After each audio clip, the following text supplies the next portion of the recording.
প্রিয় শিক্ষার্থী বন্ধুরা, এই অধ্যায়ে আমরা মাইক্রোসফট ওয়ার্ডের এই হোমের আন্ডারে কিছু কাজ নিয়ে আলোচনা করব। পূর্বেই উপরের কিছু কাজ নিয়ে আলোচনা করেছিলাম পূর্বের অধ্যায়। এখন আমরা এই নিচের কিছু অপশান নিয়ে আলোচনা করব। এখানে আমরা দেখছি B B for bold, I for italic, U for underline. আমরা যদি এই যে টেক্সট লিখেছি এই টেক্সটটা যদি বোল্ড করতে চাই বা হেডিং দিতে চাই তাহলে সিলেক্ট করব। যতটুক বোল্ড করতে চাই ততটুক আমরা সিলেক্ট করে নিব। এরপর বিতে ক্লিক করলে বোল্ড হয়ে যাবে। লেখাটি দেখতে পাচ্ছি আমরা, এই পুরো এই সেন্টেন্সটি বোল্ড হয়ে গিয়েছে। আবার যদি বিতে ক্লিক করি তাহলে বোল্ড উঠে যাবে। এবার এর মধ্যে আমরা এটা বিতে মাউস নিলে দেখতে পাচ্ছি কন্ট্রোল বি, বিতে ক্লিক করলেও বোল্ড হবে। কন্ট্রোল প্লাস বি চাপলেও কিবোর্ড থেকে আমরা বোল্ড করতে পারবো।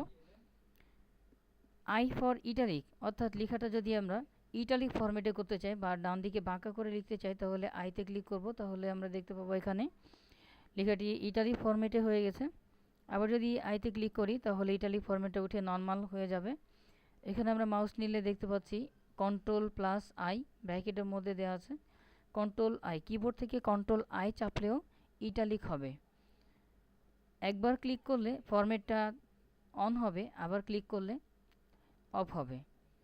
ইউ ফর আন্ডারলাইন, আমরা যদি কোনো লেখার নিচে আন্ডারলাইন দিতে চাই, কোনো সেন্টেন্স বা কোনো ওয়ার্ডের নিচে আন্ডারলাইন দিতে চাই তাহলে আমরা এখানে ইউতে ক্লিক করব।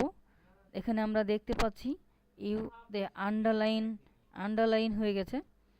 আমরা যদি আন্ডারলাইন উঠিয়ে দিতে চাই তাহলে এখানে ইউতে আবার ক্লিক করব, তাহলে আন্ডারলাইন উঠে যাবে। এছাড়াও আমরা কিবোর্ড থেকে কন্ট্রোল ইউ চাপলেও আন্ডারলাইন হবে। আবার যদি কন্ট্রোল ইউ চাপি তাহলে আন্ডারলাইন উঠে যাবে। তো মূলত আমরা বিতে বোল্ড, আইতে ইটালিক, ইউতে আন্ডারলাইন অপশানগুলো সম্পর্কে জানলাম। এরপরে দেখতে পাচ্ছি একটা টেক্সট ইফেক্ট, স্টিক থ্রো। এই ইফেক্টটি লেখার উপরে দিলে, অর্থাৎ আমরা সিলেক্ট করে নিচ্ছি টেক্সট নিয়ে যখনই কাজ করব, আগেও বলেছি আগে টেক্সটগুলো সিলেক্ট করে নিয়ে কাজ করতে হবে।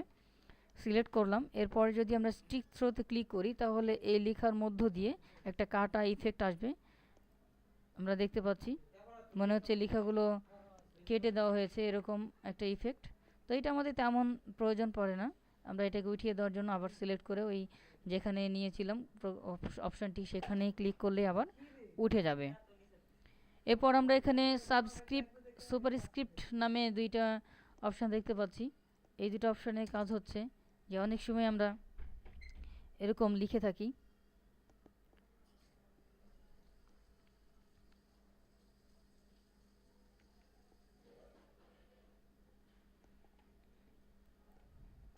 এ প্লাস বি হোল স্কোয়ার বা এ স্কোয়ার প্লাস বি স্কোয়ার, এরকম হতে পারে যে এ স্কোয়ার প্লাস বি স্কোয়ার,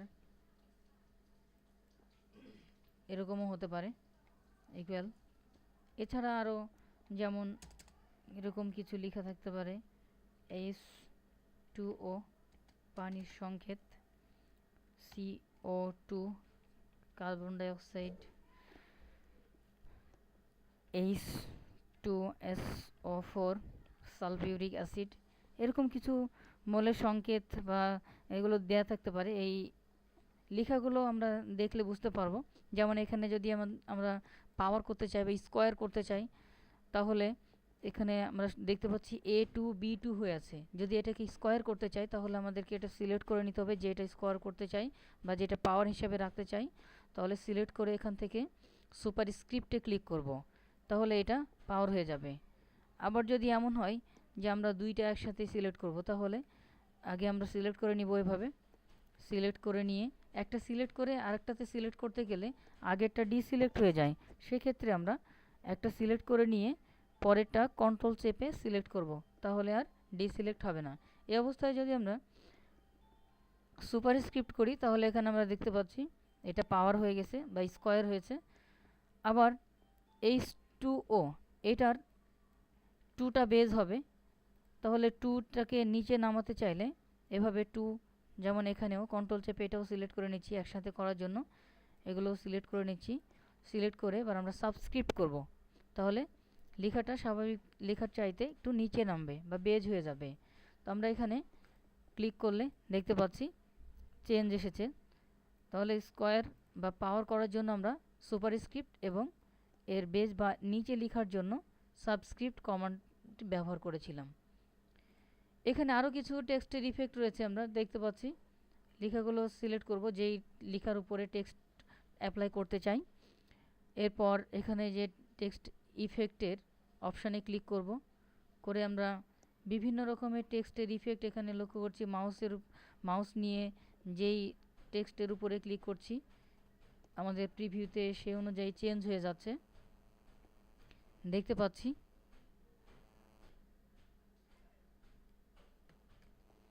এখানে আমরা লক্ষ্য করছি কিছু চেঞ্জ ইফেক্টগুলো সেভাবে চেঞ্জ হয়ে যাচ্ছে। আমরা যেটা রাখতে চাই সেটাতে ক্লিক করব। এছাড়াও এখানে আউটলাইনের মধ্যে কিছু কালার দেওয়া আছে, মোর আউটলাইন কালার, এই কালারগুলো বা ড্যাশ, আবার শ্যাডো, যদি আমরা এই লেখাতে শ্যাডো ইউজ করতে চাই তাহলে কোনো শ্যাডো ইউজ করতে চাইলে সেই শ্যাডো দিতে পারবো। এখানে চেঞ্জ আসছে লেখাগুলোর মধ্যে। আবার রিফ্লেক্ট শ্যাডো ইউজ করতে পারি, গ্লো দিতে পারি। এরকমভাবে টেক্সটের মধ্যে বিভিন্ন ইফেক্ট দেওয়ার জন্য মূলত এই ইফেক্টগুলো ব্যবহার করা হয়। এরপর যে অপশানটি আমরা দেখতে পাচ্ছি এটা হচ্ছে টেক্সট হাইলাইট কালার। যদি আমরা কোনো টেক্সটকে হাইলাইট করতে চাই, যেমন আমি যদি চাই যে এখান থেকে কিছু লেখা আমি হাইলাইট করব, যতটুকু হাইলাইট করব ততটুকু সিলেক্ট করে নিব। এখানে হাইলাইট কালারের অপশান বাটনে ক্লিক করব। ক্লিক করলে এখানে আমরা কালার দেখতে পাবো। যে কালার নিতে চাই সেই কালারের উপরে ক্লিক করলে সেই কালার দিয়ে লেখাটি হাইলাইট হয়ে যাবে। এখানে আমরা দেখতে পাচ্ছি ফন্টের কালার ঠিক আছে, অথচ ব্যাকগ্রাউন্ডে একটা কালার দিয়ে, হাইলাইট কালার দিয়ে টেক্সটটাকে হাইলাইট করা হয়েছে। এই কালার যদি উঠিয়ে দিতে চাই তাহলে আবার সিলেক্ট করব এভাবে, তারপরে টেক্সট হাইলাইটে ক্লিক করব। নো কালার করে দিলে আগে যেরকম ছিল স্বাভাবিক হয়ে যাবে। এরপর আমরা যে কালারটি দেখতে পাচ্ছি ফন্ট কালার, যদি লেখার বা এই টেক্সটের বা ফন্টের কালার চেঞ্জ করতে চাই তাহলে এখান থেকে আমরা ফন্ট কালারের অপশানে ক্লিক করব। করলে আমরা এখান থেকে যে কোনো কালার চেঞ্জ করে নিতে পারি। যে কালারটি দেব সেই কালারে ক্লিক করলে লেখা সেই কালারেরই হবে। আমরা এখানে লক্ষ্য করছি যে আমি এই কালারটা সিলেক্ট করেছি, এখানে এই কালারটি হয়েছে।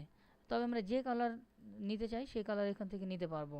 মোর কালারের মধ্যে আরও কালার আছে, এখান থেকে কালার আরও যেখান থেকে ইচ্ছা আমরা এখান থেকে এই পুরো অপশানটার মধ্যে থেকে যেখানের কালারটা আমার পছন্দ হবে বা দরকার হবে সেখানের কালারটা নিয়ে আমরা এখান থেকে কালার নিতে পারি। তো এই কালার, এখানে কালারের বলা যায় ভান্ডার আছে, অনেক কালার এখানে আমরা পাবো। RGB রেড গ্রিন ব্লু এর সমন্বয়ে। এছাড়া স্ট্যান্ডার্ডের মধ্যেও অসংখ্য কালার এখানে আমরা পাবো। যে কালারটি নিতে চাই সেই কালার নিয়ে আমরা জাস্ট ওকে করব, তাহলে সেই কালারটি পেজের মধ্যে অ্যাপ্লাই হবে লেখার উপরে। এছাড়াও এর মধ্যে গ্রেডিয়েন্ট রয়েছে, আমরা যদি কোনো লেখায় গ্রেডিয়েন্ট অ্যাপ্লাই করতে চাই তাহলে গ্রেডিয়েন্ট দিতে পারবো। মোর গ্রেডিয়েন্টের আন্ডারে আরও অনেক গ্রেডিয়েন্ট রয়েছে, এখান থেকে আমরা গ্রেডিয়েন্ট অ্যাপ্লাই করতে পারবো। যে কালার দিতে চাই সেই কালারে গ্রেডিয়েন্টে ক্লিক করার পরে ওকে করলে আমরা ওই লেখার মধ্যে সেই গ্রেডিয়েন্টটি লক্ষ্য করছি। তো এভাবে আমরা টেক্সটের মধ্যে বিভিন্ন ইফেক্ট দিতে পারি। এরপর আমরা যে অপশানগুলো দেখতে পাচ্ছি align, left, centre, right, justify. আমরা যখন সাধারণভাবে কিছু লিখি তখন পেজের বাম পাশ থেকে লেখাগুলো শুরু হয়, অর্থাৎ এখানে অটোমেটিক্যালি বা বাই ডিফল্ট অ্যালাইনটা লেফট করা থাকে। আমরা যদি সেন্টারে নিতে চাই লেখাগুলো তাহলে সেন্টারে ক্লিক করব, দেখেন পেজের সেন্টারে চলে আসছে লেখাগুলো। আমরা যদি রাইট করতে চাই তাহলে রাইটে ক্লিক করব, এরকমভাবে ডান পাশে চলে আসবে। যদি জাস্টিফাই করি, জাস্টিফাই করলে লেখাগুলো বাম পাশ থেকেই অ্যালাইন হবে, তবে এই লেখা যখন আমরা নির্দিষ্ট ওয়ার্ড লিখে পুরো পেজ ভরে লিখব তখন এই লেখাগুলো দুই পাশ থেকে সমান দেখাবে, সমপর্যায়ে থাকবে। স্পেস করে নিয়ে এরকম লেখাগুলো সমান পর্যায়ে থাকবে।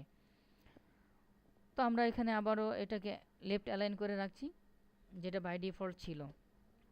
এরপর আমরা যে অপশানটি দেখব সেটি হচ্ছে লাইন স্পেসিং। লাইন স্পেসিংয়ের মাধ্যমে আমরা এই যে লেখাগুলো লিখেছি এই লাইনগুলোর মধ্যে স্পেসিং করতে পারি। তো সেক্ষেত্রে আমরা এখানে ক্লিক করে দেখি, ক্লিক করব, অটোমেটিক্যালি এখানে দেওয়া ছিল 1.15। আমরা যদি কমাতে চাই আরও স্পেস তাহলে এখান থেকে কমাতে পারবো, 1.0 করলাম। যদি আরও স্পেস বাড়াতে চাই যেমন 1.5 বা 2.0 বা 2.5, তাহলে লাইনের মধ্যে আমরা দেখেন এভাবে আমরা লক্ষ্য করছি লাইনের মধ্যে এরকম স্পেস হয়ে যাবে।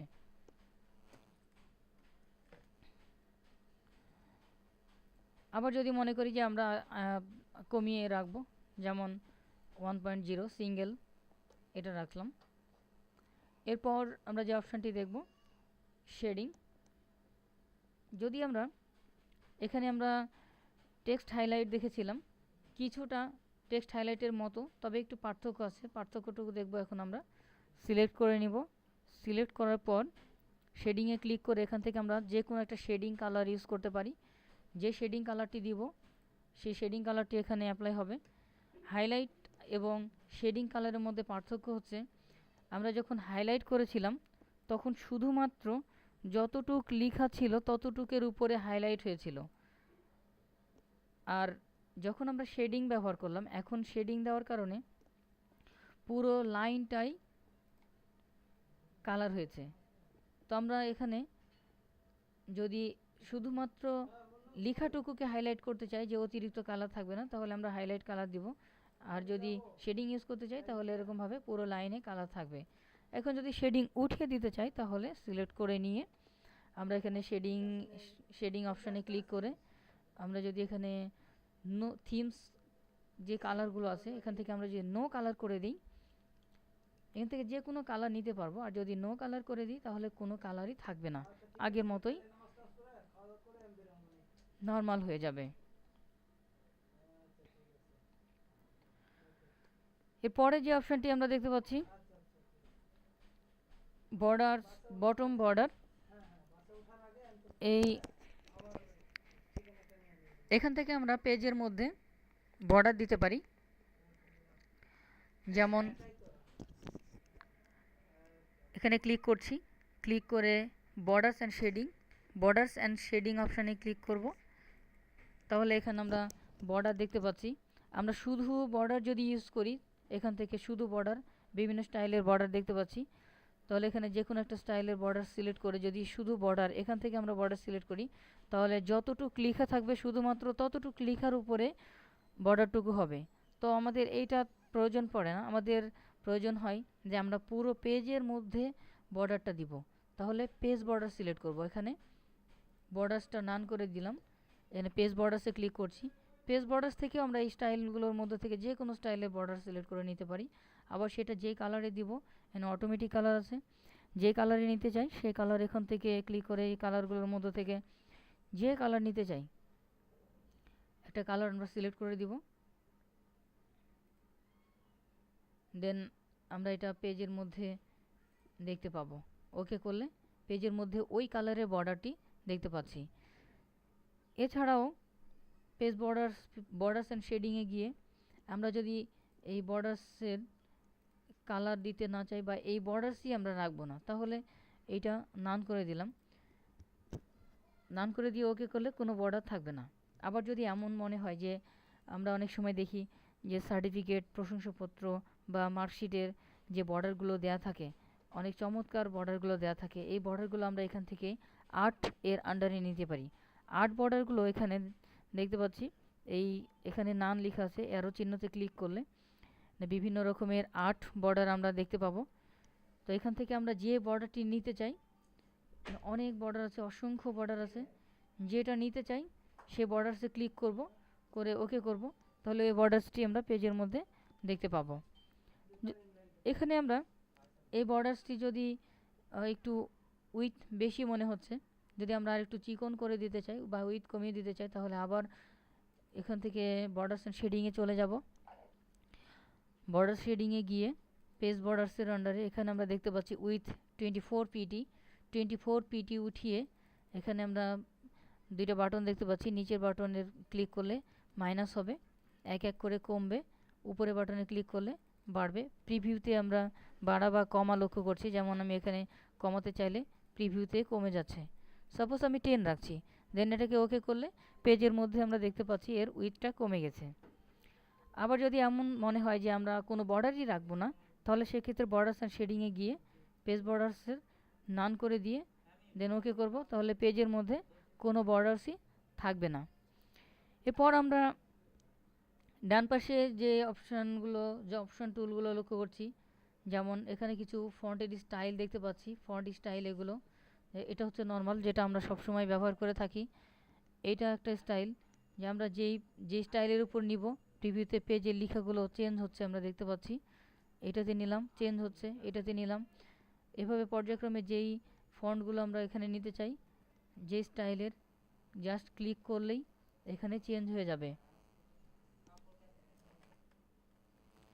তো আমরা এটা চেঞ্জ করার তেমন প্রয়োজন পড়ে না, এটা নর্মালি থাকে। অফিসিয়াল কাজের জন্য আমাদের নর্মাল টেক্সট ইউজ করতে হয়। এরপর এখানে আমরা যে অপশানটি দেখছি, ফাইন্ড, রিপ্লেস, এই দুটো গুরুত্বপূর্ণ অপশান। অনেক সময়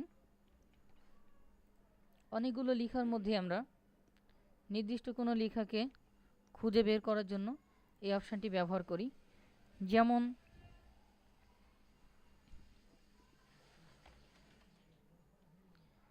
আমি এখানে একটা শব্দ লিখেছি,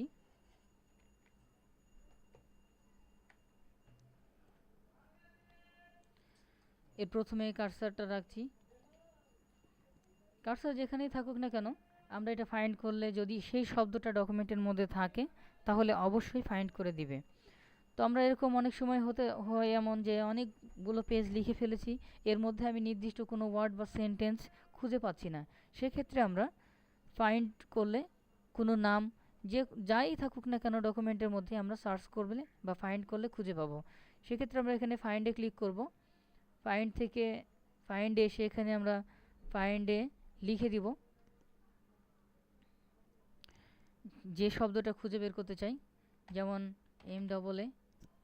যেমন আমি এখানে লিখতেই পেজের মধ্যে যেখানে যেখানে এই শব্দটা ছিল সবগুলো জায়গায়, যেমন মা লেখাটা সবগুলো জায়গায় হাইলাইট হয়ে আছে, মানে এইটা যে এই পেজের মধ্যে আছে তা উল্লেখ করে দিচ্ছে। এভাবে আমরা ফাইন্ড করতে পারবো নির্দিষ্ট ওয়ার্ডকে। আবার যদি এমন হয় যে আমরা যে শব্দটা ফাইন্ড করলাম ওই শব্দটা পরিবর্তন করে অন্য একটা শব্দ সেখানে যেখানে যেখানে আছে, যেমন এখানে মা শব্দ আছে, যেখানে যেখানে এই মা আছে সেখানে সেখানে আমি পরবর্তীতে সাপোজ বাবা শব্দটা অ্যাড করব, অ্যাড নয় রিপ্লেক্স করব। তাহলে এখান থেকে আমরা রিপ্লেক্সে ক্লিক করব। রিপ্লেক্সে ক্লিক করে ফাইন্ড হোয়াট, মানে যে শব্দটা পেজের মধ্যে বা ডকুমেন্টের মধ্যে থাকবে সেই শব্দটা ফাইন্ড হোয়াটে থাকবে। আর ফাইন্ড হোয়াটের শব্দটা পরিবর্তন করে যে শব্দটা আমরা পরবর্তীতে বসাতে চাই সেইটা আমরা এখানে রিপ্লেস উইথ এই বক্সে লিখে দিব। যেমন আমি বলেছি এখানে